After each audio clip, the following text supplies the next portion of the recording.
So we're here in northwest Montana on some public lands purchased with land and water conservation funds. And we're going to do a little turkey hunt up here, Land. I'm excited about it. I'm here with President and CEO of Backcountry Hunters and Anglers, Land Tawney. Got to get up early and get out before the birds wake up. They're on roost right now. And then we're going to hopefully hear some gobbling and see if we can pull something in. So 1964, Land and Water Conservation Fund is established. So you can see this particular tree, the birds can roost on those limbs. Really, this is when offshore oil development was happening in the Gulf of Mexico, and to take from one resource and give back to another was the idea.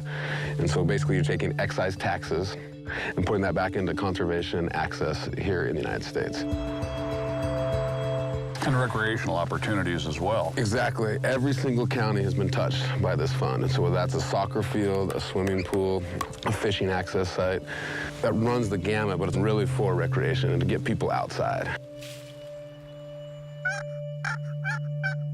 So this particular piece of property that we're sitting on was actually private land. And it could have been sold to developers, but through the vision of a conservation organization like the Nature Conservancy, they were able to purchase this property and make it for public access, correct? Yeah, not only is it made for public access, but this is actually in the public ownership now too, which means it belongs to you and I and, you know, everybody else in America. The red is the Indian paintbrush.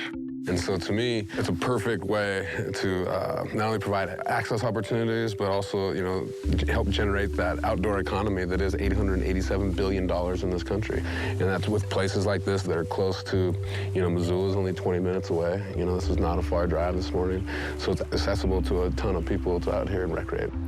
When people use their public lands, they also spend money, and that helps the local economy and creates jobs that are linked to conservation. You know, Missoula, all of the wilderness areas we have around here have become a draw for people from all over the world. And so we see those folks come to town, and they sometimes spend a week here, and they impact all different parts of the economy. They stay in hotels, they eat in restaurants, they shop at stores like the Trailhead. Todd, tell me a little bit about your time owning the store and running it. Well, you know, I've been involved here since 1994. So really my entire career has been based around the Trailhead. Our business is really built on the back of public lands and public land access. You know, without that, people don't have a place to recreate. So, you know, without public lands, we really don't have a customer base. We really don't have a business. And so for us, the regular guy, the regular citizen who lives here, has a chance to get out on the water and get out in the mountains in a way that wouldn't exist if we didn't have public lands. So do you come to the park often? I actually come here almost every day. Really? Yep, all year long. So this place is really important to you? Absolutely. That's kind of our church, you know, it's where we find our happy places and, I mean, how we like to live our lives. And what about public lands? I mean, are they important to Montanans? Absolutely. I mean, personally, they define who I am. Anything we do that's good requires partnerships. The city of Missoula can't engage in purchasing and maintaining public lands alone. Lived here all my life. Pretty remarkable place to live. Well, I'm here with John Engen. He's the mayor of the city of Missoula. This is Silver Park. This has Land and Water Conservation Fund money in it. It's a program that has been a great tool for the city of Missoula.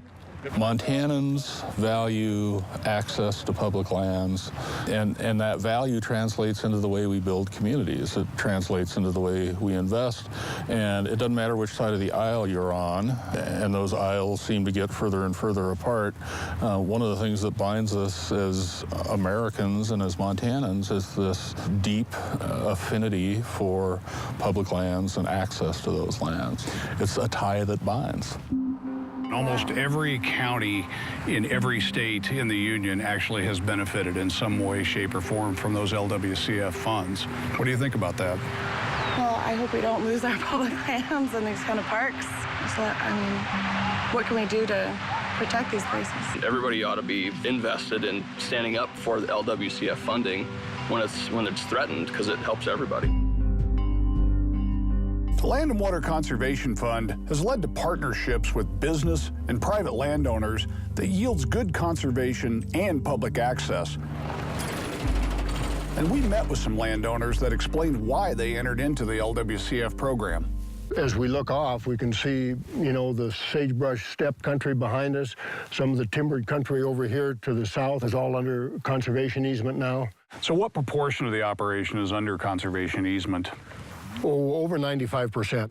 And is there any public access on these easements that you've allowed? We allow public hunting on a first-come, first-served basis.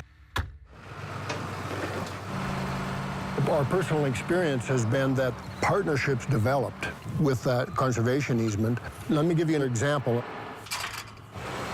One of our BLM leases was challenged a few years ago by a group that didn't believe that there should be cattle grazing on federal lands.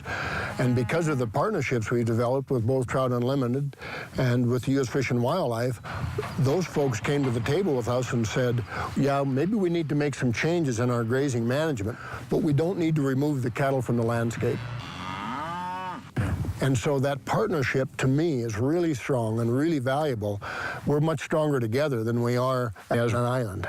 So, David, your experience with this program has been pretty positive, and you've built good relationships with the federal government. But a lot of people have mistrust. Some might say this is just a federal land grab. What would you say to those folks? I understand that concern. I've certainly heard it. We considered that. We also considered, what if we didn't do that? You know, the opportunities for our children would go away. And I think this land is better off for having people that love it on it, operating it. The community wanted this to be public. They were very much concerned about access, that traditional use of these lands. So I don't think I do look at that as a land grab. You have this amazing structure here where you still have all the public access. You have the ability to hunt and fish, do all the things that traditionally people in this valley really cherish. And yet, as landowners, we can still graze and we can still timber those lands and have all that that makes us whole as an economy right here in the valley. This is about communities coming together to build a resource, build an economy that allows people to enjoy this landscape for generations to come. The LWCF program has just been key to so many of the conservation successes that improve people's lives here in western Montana. And we're going to see some of those on our walk today. So that's the North Hills. That was one of our earlier conservation projects where LWCF played a key role. And then the next one over is Mount Jumbo. It's an incredible conservation achievement for this community. And then the next one over is Mount Sentinel. Public access is provided across the whole thing. So this can really happen anywhere in the United States, not just Missoula, Montana. All communities actually have that funding available to them for developing these sites for recreation. Every single state has special places that are worth conserving, and if communities are willing to work really hard, the Land and Water Conservation Fund is there to help. Legislation like the Land and Water Conservation Fund are vital to maintaining our conservation legacy here in America. But all the money in the world can't make people come together and collaborate on how to best use it. We need conservation groups, landowners, elected officials, and the state and federal agencies all working together for the future of our public lands. Nobody's talking yet this morning. Well, we haven't found a turkey yet this morning, but doesn't really matter. It's just good to be out here with you and enjoying our public lands. This is where I find my solace, you know? This is where I kind of recenter myself, I would say. You know, we all live like kings. We own 640 million acres of public land. That all belongs to us. And that land doesn't care who your parents were, doesn't matter how much money you made last year. And really, there couldn't be anything more democratic than our public lands. The squeaky wheel still gets the grease in this country, but you have to use your voice. And I think if we do use our voice, our legacy that is our public lands will be just fine.